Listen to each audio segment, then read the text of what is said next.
आप काउंट करने जाए तो लास्ट ईयर और ये साल में सैलराइड एम्प्लॉयज के लिए 17,500 का बेनिफिट जो है वो ये साल के बजट में उन्होंने इंट्रोड्यूस किया है। सो नेट 17,500 का उसमें बेनिफिट होगा। हेलो फ्रेंड्स, मैं सागर गोस्वामी आपके लिए इस बार एक नए टॉपिक के डिस्कशन के लिए आया हूँ। Y Bhavnagar chapter and runner presents budget talk. जैसे आप सबको पता है, इस साल का बजट ऑलरेडी रिलीज हो चुका है। जैसे ही बजट आता है, ऑब्वियसली हर एक के दिमाग में एक ही क्वेश्चन आता है, मेरे लिए क्या है, तेरे लिए क्या होगा, फैमिली के लिए क्या होगा, सैलरी पर्सन के लिए क्या होगा, बिजनेसमैन के लिए क्या होगा, इन्वेस्टमेंट में क्या होगा। तो बस यही सब क्वेश्चंस होते हैं जिसका आंसर देने के लिए आज हम आपके लिए एक शो लेके आए हैं। सो मेरे साथ यहाँ सभी वाई मेंबर्स हैं जो हर एक अपना ओपिनियन रखेंगे उसके ऊपर। जिसमें first of all I want to welcome mister Fenil Thakkar, जो कि फाउंडर है ठक्कर कंसल्टेंसी है, और he is mainly dealing with the loan registration and subsidiary work, और उनका इस फील्ड के अंदर 9 साल का एक्सपीरियंस है। So he will better to give us very good insights on the loan, उसके ROI क्या रहेंगे, तो उसके सब डिटेल्स में बात करेंगे। उसके बाद हमारे साथ है मिस्टर वंदित मोदी। सो वंदित मोदी बेसिकली को फाउंडर है इमेज सिस्टम्स के, जो डील करते हैं NRI एंड HNI सेगमेंट्स के अंदर। सो वो भी आपको इन्वेस्टमेंट्स या फिर आपके जो भी टैक्स स्लैब्स है या टैक्सेशन में कैसे आप बेनिफिट्स हो सकते हैं या क्या आप उनसे जान सकते हैं, वो पूरा हम एनालाइज करें उनके साथ। उसके बाद हमारे साथ है मिस्टर RN विजय, जो कि को फाउंडर है इंसोमनियाक्स ग्रुप के। सो RN विजय का जो एक्सपर्टीज है वो मेनली रियल एस्टेट सेक्टर के अंदर जो टेक इनोवेशंस होते हैं या फिर जो भी प्रॉपटेक या प्रॉपर्टी रिलेटेड टेक्नोलॉजी इनोवेशंस होते हैं उसके अंदर है। तो वो हमें मेनली रियल एस्टेट के काफ़ी इंसाइट्स दे सकते हैं। और mainly he is an entrepreneur. So mainly business के अंदर क्या क्या बेनिफिट्स हैं, कैसे आप गवर्नमेंट स्कीम्स के बेनिफिट ले सकते हैं, इस जो ये फाइनेंशियल बजट जो डिक्लेयर हुआ है उसके ऊपर से क्या क्या इंसाइट्स मिल सकते हैं वो जानेंगे। और last but not the least mister जय गोरसिया, जो कि 3rd जनरेशन एंटरप्रेन्योर है। सांवरिया केमिकल्स लिमिटेड करके उनका एक पूरा बिजनेस है जो सॉल्ट फार्मिंग के ऊपर काम करता है। So is a 3rd generation entrepreneur. तो ऑब्वियसली जो 3 जनरेशन का निचोड़ होगा वो आज हमको जानने को मिलेगा। So let's start with the all discussion and the debates on the financial talks. So आज का फर्स्ट टॉपिक लेते हैं हम टैक्सेशन और changes in new tax regime. क्योंकि टैक्स हर बार टैक्स ही एक इंटरेस्टिंग सब्जेक्ट रहता है। जब भी कोई भी बजट रिलीज होता है, इंसान वही सोचता है कि मैं कौन से टैक्स स्लैब्स के अंदर फॉल करूँगा, मैं कौन से टाइप का रिटर्न फाइल करने वाला हूँ, मेरा टैक्स में इस बार कितना पैसा जाने वाला है, कितना मेरी जेब में रहने वाला है। सो ये हर एक लेमैन का यही क्वेश्चन रहता है, और ये क्वेश्चन का आंसर देने के लिए हमारे साथ है मिस्टर वंदित मोदी। तो वंदित, आपका क्या ओपिनियन है इसके ऊपर? नमस्ते, थैंक यू सो मच सागर भाई, ऐसा मतलब यूनिक टाइप के कॉन्सेप्ट से ऐसा अच्छा प्रोग्राम ऑर्गेनाइज करने के लिए। फर्स्ट ऑफ ऑल, जो ये टाइम के बजट में निर्मला सीतारामन जी ने बोला है कि जो अपना स्टैंडर्ड डिडक्शन है उसका प्रपोजल ये है कि जो पहले 50,000 था वो 50,000 से अभी 75,000 करने का उन्होंने प्रपोजल दिया है। टैक्स स्लैब की बात करें तो as per new tax slabs 0 से मतलब 3 लाख की इनकम जब आपकी है तो आप कोई टैक्स के लिए एलिजिबल नहीं होते, आपको कोई टैक्स भरने की जरूरत नहीं है। फ्रॉम 3 लाख टू 7 लाख आप 5% टैक्स स्लैब में आते हैं, 7 लाख टू 10 लाख आप 10% के टैक्स स्लैब में होंगे, और फ्रॉम 10 टू 15 लैक्स आप होंगे 20% टैक्स स्लैब में, और above 15 lakh you will be paying 30% tax onwards.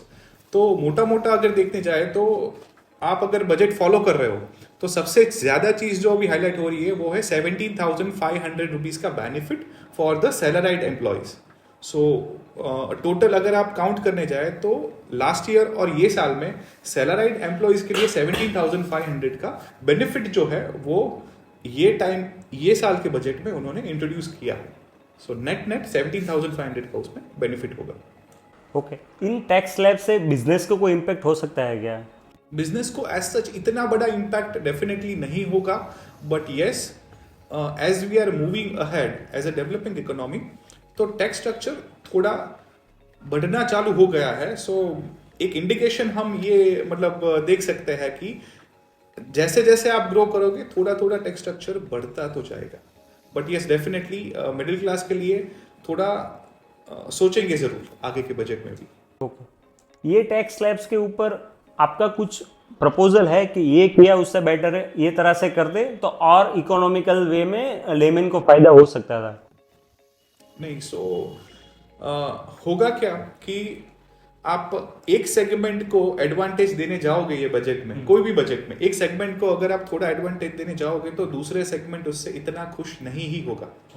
So businessman के लिए डेफिनेटली कुछ और चीजें हैं जो उन्होंने एडवांटेज ये टाइम पे इंट्रोड्यूस किया है, बट डेफिनेटली टैक्स स्लैब के हिसाब से देखें तो ये सैलराइड लोगों के लिए शायद ये थोड़ा बेहतर बजट है as compare to the businessman. But yes, businessman के लिए डिसएडवांटेज है ऐसा हम नहीं कह सकते।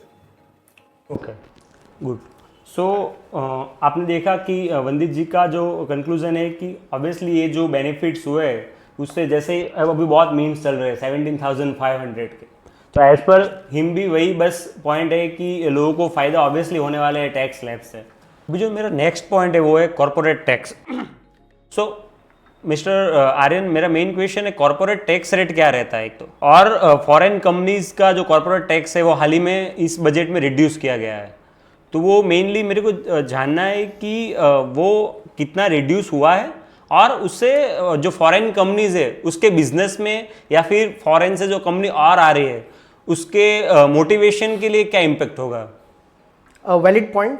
कॉर्पोरेट टैक्स दो तरीके के, एक इंडियन कंपनीज के लिए जो डोमेस्टिक कंपनीज है, दूसरी फॉरेन कंपनीज के लिए। इंडियन कंपनीज के लिए 25% रेट है जो वैसा का वैसा ही है, बट इस बार जो सबसे बड़ा चेंज हुआ है वो रिडक्शन ऑफ फॉरेन कंपनीज का कॉर्पोरेट टैक्स पे हुआ है। अब एवरीवन नोज कि all over world companies wants to exit China and enter India, but due to high taxes ये थोड़ा मुश्किल हो जाता है। इस बार जो मोदी 3.0 कैबिनेट ने किया है ये बजट पेश करके 40% से 35% करके, which is a big boost. All the foreign companies जिनको इंडिया के अंदर अपनी कॉर्पोरेट सेट करनी है उनके लिए ये वेलकम मूव है। Even Silicon Valley and every other location in world has celebrated this particular move कि आपने 5% स्लैब को रिड्यूस किया है and they expect more to happen in future to bring it at par with the domestic rate. So ये 5% की वजह से बहुत सी फॉरेन कंपनीज है जो इंडिया में अभी ऑपरेट नहीं करती है, they would want to come back to India and they'll set up the business over here, जो हमारे लिए एक बहुत ही बड़ा इकोनॉमी बूस्ट होने वाला है। So that's the corporate tax reduction from 40 to 35 for the foreign companies. So conclusion सोचे तो India has started making good foreign policies for the foreign businesses. So ultimately हम थोड़े टाइम में देख लेंगे कि जैसे एप्पल के आईफोन्स भी इंडिया में बनते हैं तो मे बी टेस्ला भी आ जाए, कोई ना कोई पॉइंट से अटका हुआ है पर मे बी ये पॉलिसी देख के वो भी इम्प्रेस होके आ जाए। इसके साथ एक और चीज़ को ऐड कर सकते हैं, इसमें दो पॉइंट्स, एक कॉर्पोरेट टैक्स कम करना है, दूसरा इक्विलेशन लेवी को हटाना है। जो इक्विलेशन लेवी हटाया है वो digital companies, e commerce companies के लिए वेलकम मूव है। अभी जैसे हम लोग सब जानते हैं कि मार्केटिंग के दो सबसे बड़े हैं, एक है ट्रेडिशनल मेथड्स जहाँ newspapers, hoardings, radio, second is digital and more budget is going towards digital. अब इनमें सबसे बड़ी कंपनीज कौन सी है? Google and Meta, and this both companies are foreign registered. उसके ऊपर हर कंपनी को इक्विलेशन लेवी भरना पड़ता था, अब वो निकाल दिया गया है। This reduces to main thing, one, एक तो सबसे बड़ा 2.5% का एक बर्डन था वो निकल गया, एंड सेकंड कंप्लायंस। एक छोटी एजेंसी जो लोगों के मार्केटिंग में हेल्प कर रही है फेसबुक और गूगल के ऐड करने के लिए, उनको अब लेवी भरने की जरूरत नहीं है। So their work has become easy. So this is how the foreign policies are shaping in India. Great. So हमने फॉरेन पॉलिसी पे तो बात किया, अभी नेक्स्ट जो मेरा मेन पॉइंट है वो है STT and FNOs. So I guess Vandit is the right person to answer this. So STT and FNO में भी इंक्रीज एक प्रपोज किया है गवर्नमेंट ने, तो इससे क्या इम्पेक्ट हो सकता है? क्योंकि ये दिखने में प्रपोज बहुत छोटा सा है, 0.01 से लेके 0.02 हुआ है। सो दिखने में नंबर्स बहुत छोटा है, बट ये हाईली अपनी इकोनॉमी को और मतलब फिनेंस को कैसे इम्पेक्ट कर सकता है? करेक्ट, क्वेश्चन बहुत अच्छा है। 0.01% से 0.02% किया गया है, बट अगर हम देखने जाए एफ&ओ का जो वॉल्यूम है पिछले एक महीने का ही देखें तो ये है 8,000 लाख करोड़। 8,000 लाख करोड़ का एक वॉल्यूम है, उसके ऊपर 0.01% से 0.02% किया गया है। अगर आप उसको कैलकुलेशन में भी रखें ना तो फिगर बहुत ही बड़ा आएगा। और ये जो टैक्स बढ़ाया है, वो टैक्स बढ़ाया है वो 100% से बढ़ा है। प्रैक्टिकली देखने जाओ तो 0.01% बढ़ाया है, but it is 100% of what it was previously. So yes, definitely ये इंक्रीज थोड़ा ज़्यादा है। बट मैं आज ही एक न्यूज़पेपर में हेडलाइन देख रहा था। एक न्यूज़पेपर का फ्रंट पेज पे वो हेडलाइन दिया गया था कि 10 में से 7 trader makes a loss as per the data. So अगर 10 में से 7 लोग लॉस कर रहे हैं तो शायद ये थोड़ा कम करने के लिए भी इस पर टैक्स थोड़ा शायद बढ़ाया गया होगा। ये एक रीजन हो सकता है। दूसरा रीजन क्या हो सकता है कि जो 5 या 10 साल पहले जितना ट्रेडिंग या ट्रांजैक्शन होता था, ट्रेडिंग स्टॉक मार्केट में जितना होता था, उससे बहुत गुना बढ़ गया है आफ्टर कोविड। ठीक, ये जो ट्रांजैक्शन फिगर्स है वो बहुत ही ज़्यादा बढ़ गए हैं। सो ये 2 रीज़न हो सकता है ये बढ़ाने के लिए। और ये जो बढ़ाया गया है डेफिनेटली उससे गवर्नमेंट की इनकम तो ज़्यादा ही होगी। और ये एक तरीके से अच्छा भी है, बिकॉज ट्रांजेक्शन्स तो बढ़ते ही जाएंगे day by day, because as we are moving from the fastest growing developing economy in the world, उससे हम अगर आगे बढ़ रहे हैं तो ज़्यादा से ज़्यादा पैसा मार्केट में आना चालू हो जाएगा। सो इसी रीज़न की वजह से हम बोल सकते हैं कि ये टैक्स शायद बढ़ाया गया है। इसके एड ऑन में एक और क्वेश्चन है, क्योंकि जब भी इस तरह के न्यूज़ कोई भी लेमैन पढ़ेगा या मतलब यंग जनरेशन जो भी काफ़ी स्टॉक्स में इन्वेस्ट कर रही है, वो ऐसे न्यूज़ पढ़ेगा। या फिर आपने जो हेडलाइंस बोला, मेनली हेडलाइंस भी जब ये बजट डिस्कस हुआ तब यही बनी थी कि अभी तो ट्रेडिंग पे भी ज़्यादा टैक्स बढ़ाया है।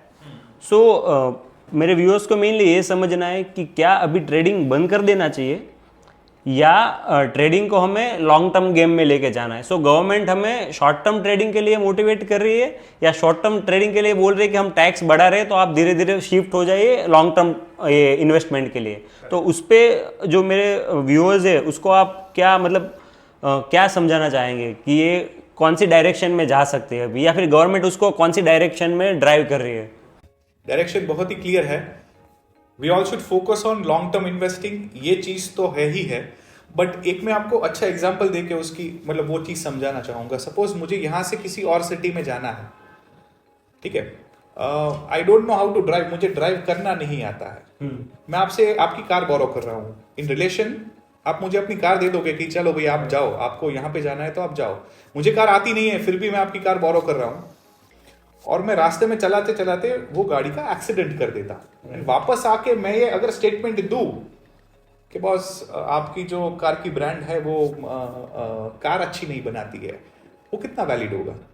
वैलिड नहीं होगा, राइट? बिकॉज मुझे कार नहीं आती थी फिर भी मैं चलाने गया था, इसीलिए मेरी कार का एक्सीडेंट हुआ है। सो ट्रेडिंग एक ऐसी ही चीज है कि बहुत से लोग ऐसा भी कर रहे हैं आज के टाइम पे कि किसी और का देखकर अगर वो लोग ट्रेडिंग कर रहे हैं, भले ही वो मेरा सब्जेक्ट ना हो, मुझे आता नहीं है, लेकिन आप किसी स्टॉक में मतलब अच्छा प्रॉफिट बनाए होंगे और आपका देख के अगर मैं वही स्टॉक में अगर ट्रेडिंग करूंगा तो मुझे वो नहीं आता है तो मैं लॉस भी कर सकता हूं उसमें। लेकिन स्टॉक मार्केट या trading is not bad, but it is not for those people जिसको वो आता नहीं है या जिसका वो सब्जेक्ट नहीं है।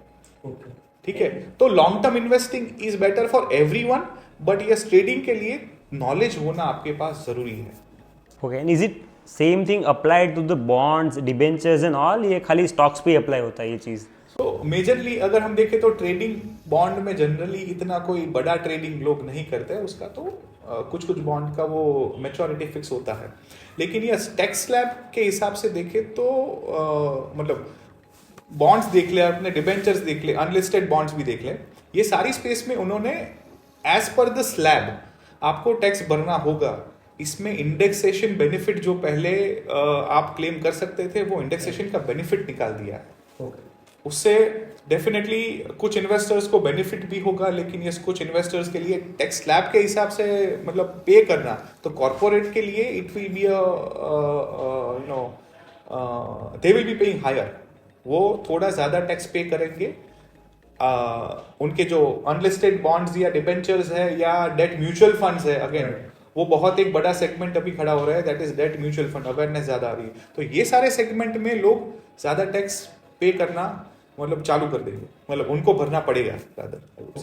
ये टर्मिनोलॉजी से एक और क्वेश्चन है, मे बी मेरे व्यूअर्स को भी सेम हो सकता है। म्यूचुअल फंड एंड आपने एक टर्म और यूज़ किया डेप्ट म्यूचुअल फंड्स। सो ये दोनों चीज़ें अलग होती है कि सेम होती है कि क्या बेसिक एक फ़र्क रहता है, ताकि क्योंकि हर एक बंदे को म्यूचुअल फंड्स पता है, म्यूचुअल फंड सब जगह सुना है, म्यूचुअल फंड्स में इन्वेस्टमेंट करना चाहिए, सही है, सब सुना है, बट एक्चुअल में डिफरेंस क्या रहता है दोनों के बीच में? एक तो देखो म्यूचुअल फंड एक एवेन्यू है इन्वेस्टमेंट का, जैसे स्टॉक्स एक है। म्यूचुअल फंड में एक होता है इक्विटी रिलेटेड म्यूचुअल फंड, जिसमें आपका पैसा इनडायरेक्टली स्टॉक्स में इन्वेस्ट होता है, ठीक है। स्टॉक बेस्ड इक्विटी इन्वेस्टमेंट आपका म्यूचुअल फंड में होता है। और दूसरा होता है ये debt mutual fund. Debt mutual fund में गवर्नमेंट सिक्योरिटीज होती है, जीसेक्स होते हैं, अलग अलग डिबेंचर्स, बॉन्ड्स, सिक्योरिटी पेपर्स में मतलब डेट म्यूचुअल फंड इन्वेस्ट करता है। उसमें टैक्स स्ट्रक्चर अलग रहेगा, definitely risk is very less than the equity mutual fund, but वो रिस्क रिवॉर्ड रेशियो का जो टर्मिनोलॉजी है वो इसमें मतलब हाईलाइट होता है कि higher the risk higher the return, lower the risk relatively lower the return. So debt mutual funds are relatively less volatile than the equity mutual funds. Equity और डेट में एक तो टैक्सेशन का डिफरेंस आ गया, और दोनों के जो बेसिक क्या बोलते हैं उसको, एक स्पेसिफिकेशन है, उसमें एक चेंज आ जाता है।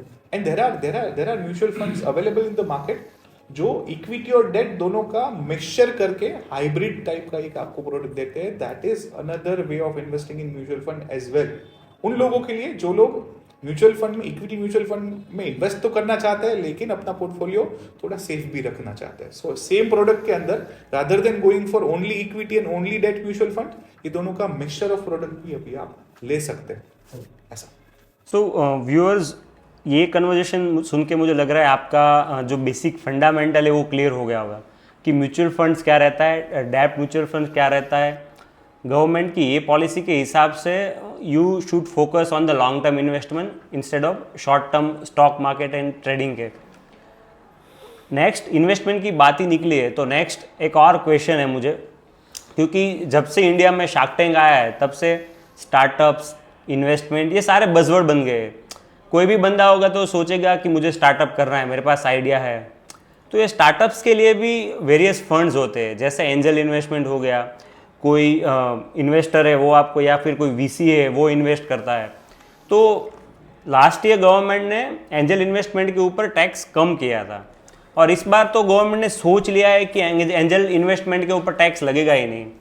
सो हमारे साथ एंटरप्रेन्योर आर्यन है ही, तो उनसे ही जानते हैं कि ये मूव से एंजल इन्वेस्टर होंगे उसको क्या मोटिवेशन रहेगा, और दूसरा जो लोग इन्वेस्टमेंट ले रहे हैं उनके लिए क्या फ़ायदा हो सकता है इससे।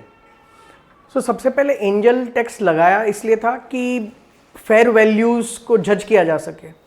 अभी कैसा है कि आपकी एक कंपनी है, अगर आप बोल रहे हो कि मेरी कंपनी 100 करोड़ की है और उस पैसों पे आप एक फ़ंड ले रहे हो जो एक्सटर्नल इन्वेस्टर्स फंड कर रहे हैं, एंजल के फॉर्म में कर रहे हैं, जिनकी कोई लाइसेंस नहीं है, कोई परमिशंस नहीं है। In that case it becomes difficult for government to identify कि भाई रियल में ये वैल्यू है, उसके सामने दिया है कि जस्ट पैसों का आप ले किया है, जिसे हम नॉर्मल भाषा में बोलते हैं कि इसको I forgot the word exactly, money laundering in English, कि मनी लॉन्ड्रिंग कर दिया है। तो उसको अटकाने के लिए चीज़ लाई गई थी, पर इससे प्रॉब्लम ये हुई कि एक तो इंडियन इकोसिस्टम उस टाइम पे काफ़ी नई थी, नए नए एंजल्स ट्राई कर रहे थे फंड करने के लिए अपने पैसों से। अब ये कंप्लायंस ऐड करने की वजह से ये हो गया कि हर कंपनी को दिखाना है कि उनकी फेयर वैल्यू क्या है। Then taxman will come and say कि नहीं, हमारे हिसाब से तो आपकी वैल्यू इतनी थी, तो आपका जो प्रीमियम हुआ है उसके ऊपर आपको टैक्स भरना है। So it reduce down the angel investment in Indian startup to quite an extent. So अगर आपने देखा भी होगा, post COVID the funding in Indian startup has reduced. उसको वापस बढ़ाना है, बाकी एंजल से फंड मार्केट में इंट्रोड्यूस कराना है, इंडियन स्टार्टअप्स को प्रमोट करना है। In that case angel tax was something which was a hamper, because उसकी वजह से स्टार्टअप्स को दिक्कत हो रही थी कंप्लायंस में, एंजल्स को दिक्कत हो रही थी कि उनके पैसे कंपनी में नहीं जा रहे, कंपनी को कुछ जा रहा है, बाकी गवर्नमेंट लेके जा रही है। अगर एंजल टैक्स को दूसरे वर्ड में देखें तो इट्स एन इनकम टैक्स। अब आप सिंपल चीज़ है, अगर आप कुछ कमा रहे हो तो आप उस पर टैक्स भर रहे हो, फाइन, इनकम टैक्स। पर यहाँ पे तो मैं अपने पैसे इन्वेस्ट कर रहा हूँ, कंपनी को इन्वेस्टमेंट मिल रही हो, कंपनी की इनकम नहीं है, उसके ऊपर टैक्स कैसे लग सकता है? सो गवर्नमेंट ने इसी चीज़ को इस बार अबॉलिश किया है and it is a welcome move. You will see in coming next 3, 6 months and 12 months, the figures of angel investment Indian startup will increase drastically. Because जब तक आप ऐसे compliance और red tapeism करेंगे तब तक कोई आएगा नहीं. दो पार्टीज है, दोनों खुश नहीं है. यहाँ पे आपने उसको हटा के एक सिंपल प्लेग्राउंड कर दिया है कि angels can invest in a startup और वो स्टार्टअप उस पूरे पैसों को यूज़ कर सकता है एम्प्लॉयमेंट जनरेशन के लिए, फ्यूचर R&D के लिए. सो अब इनोवेशन की स्पीड बढ़ेगी, नंबर ऑफ स्टार्टअप्स बढ़ेंगे और नंबर ऑफ एंजल इन्वेस्टमेंट्स भी बढ़ेंगे. ओके, सो आर्यन का पॉइंट बिल्कुल वैलिड है. अभी तक स्टार्टअप्स का जो फ्लो चल रहा था तो बोले कि अभी तक एक नदी चल रही थी, तो ये जो गवर्नमेंट का मूव है उससे मुझे लगा अभी तो समंदर चालू होगा पूरा. क्योंकि कोई भी इन्वेस्टर होता है वो सोचता है कि एक तो मैं पैसे डालूँ खुद के और उसके ऊपर भी टैक्स भरूँ. तो आई गेस ये बहुत बढ़िया मूव है गवर्नमेंट का, जिसमें उसने मतलब और स्टार्टअप को मोटिवेट किया है कि आप आइए, अपना स्टार्टअप करिए, आप इन्वेस्टर्स ढूंढिए, उसको इन्वेस्ट करने के लिए कन्विंस कीजिए. तो इन्वेस्टमेंट की बात हुई है तो एक और पॉइंट डिस्कस हुआ है, ये ओपन फॉर ऑल है, जिसको भी आंसर देना है मतलब खुद के व्यू शेयर करने कर सकते हैं. NPS वात्सल्य प्रोग्राम उसमें भी गवर्नमेंट्स ने उस स्कीम के रिलेटेड भी अपने कुछ अपडेट शेयर किए हैं इस बजट में. So if anyone wants to take it ahead. NPS Vatsalya scheme के अंतर्गत जो उन्होंने एक प्रपोजल दिया है कि पेरेंट्स जो है वो अपने बच्चों के बिहाफ में एक पैसा इन्वेस्ट कर सकते हैं. Basically parents can plan for the children's retirement under the national pension scheme. पहले शायद ये अलाउड नहीं था if I am not mistaken, और अभी ये अलाउ किया गया है. इसका रीजन एक ये हो सकता है कि अवेयरनेस जो है, अवेयरनेस डेफिनेटली इन्वेस्टर्स में बहुत ज्यादा बढ़ी है. अगर आप पिछले 4 साल का मतलब कोविड के बाद का अगर आप टाइम देखें, सो इन्वेस्टर धीरे धीरे अवेयर होता जा रहा है कि फ्यूचर नीड्स के लिए हमको कुछ ना कुछ इन्वेस्टमेंट्स करना चाहिए, जैसे बच्चों के लिए भी करना चाहिए. लेकिन NPS एक तो मतलब गवर्नमेंट है, लोगों का थोड़ा एक सॉफ्ट कॉर्नर भी रहता है उसके लिए इन्वेस्टमेंट करने के लिए. सो पेरेंट्स के लिए एक अच्छी चीज क्या है कि अगर मैं मेरे लिए ये चीज सोच सकता हूं तो why don't I think the same thing for my kid. जो मैंने लेट्स से 40 की उम्र में चालू किया है, वो मेरा बच्चा बहुत छोटी उम्र से उसके लिए वो मैं इन्वेस्टमेंट एक चालू कर दूं. So parents can plan for the retirement of the kids which is a very good move. जो ये टाइम पे फाइनेंस मिनिस्टर ने ये प्रपोजल एक दिया गया है. सो वंदित एक और एड ऑन है मेरा इसके ऊपर कि इसका कोई कैप है क्या कि I can invest up to 50,000, I can invest up to 1 lakh, या मेरे पास पैसे है तो मुझे टैक्स को डाइवर्ट करने के लिए भी मैं इसमें इन्वेस्ट कर सकता हूँ. तो इसमें कोई कैप है कि क्या है, मुझे ये भी समझना है.